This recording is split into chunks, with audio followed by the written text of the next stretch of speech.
Hey, it's time for an adventure! What's up, it's Culture Detective here, investigating your favorite albums, and today I'm going to be doing a quick album review on the new Yukika EP, Time-Lapse. So, born in Japan, now based in South Korea, K-pop city pop singer, songwriter Yukika is back with a new EP, Time-Lapse. I've covered her music a little bit on this channel. I talked about her last EP, Time About, which I really liked. I thought there are some really good singles on that EP, and overall Yukika's music is really good because it's starkly different from the lovey-dovey overproduced K-pop, and instead it's usually very catchy, it's usually more elegant, and I find her music to be really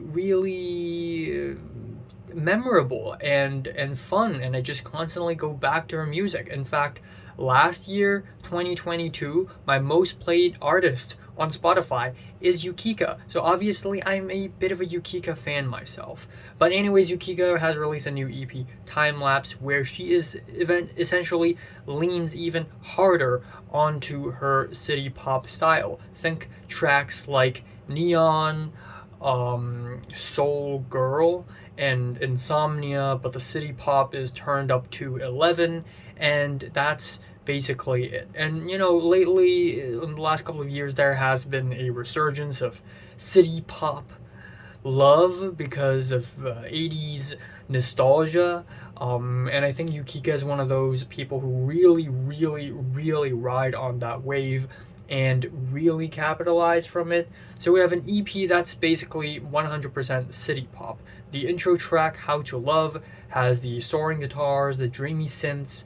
I think one thing that keeps it from being a good intro track is the way it just ends abruptly. It just ends and it goes nowhere. It doesn't build up to the first track or anything. I would have very much preferred it if it builds up to something.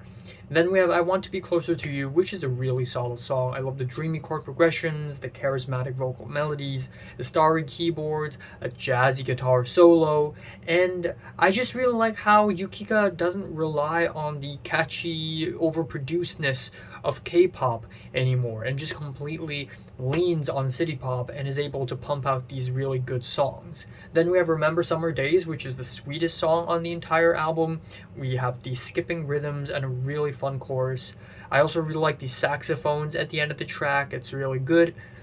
We have the track A Bit More, which is a slow burn with slow drum beats, cozy keyboards, and bass. It creates a really nice, cozy, relaxing atmosphere, even though the songwriting is not that great. And at this point, this track is a bit of a repeat of the last two tracks, but it also emulates Yamashita Tatsuro a lot, so that's pretty cool.